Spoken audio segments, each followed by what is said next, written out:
ఉల్లిపాయ వేశాను అనుకున్నా, ఉల్లిపాయ అనుకున్నది స్ప్రింగ్ ఆనియన్ అయింది. ఇదేంట్రా బాబు! స్ప్రింగ్ ఆనియన్ వచ్చాయి.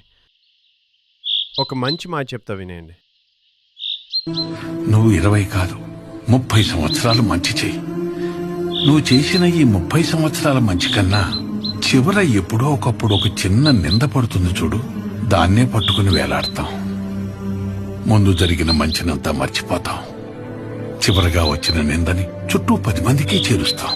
ఇంతేరా మనం, ఇంతకు మించి ఎదగం. అంతేగా. సరే. మార్కెట్కి వెళ్లకుండా కిచెన్లోనే చైనా టూర్ అయిపోయింది. అది చూసి బియ్యం కూడా హ్యాపీ అయిపోయాయి. అందుకే ఫ్రైడ్ రైస్ చేసేసాం. ఇదే కదా లైఫ్ అంటే. మనమేమో ఉల్లిపాయ అనుకుంటాం, కానీ లైఫ్ స్ప్రింగ్ ఆనియన్ ఇస్తుంది. ఫ్రైడ్ రైస్ రెడీ అయింది. ఓ పట్టు పట్టేదో. Bye. Good night. See you tomorrow.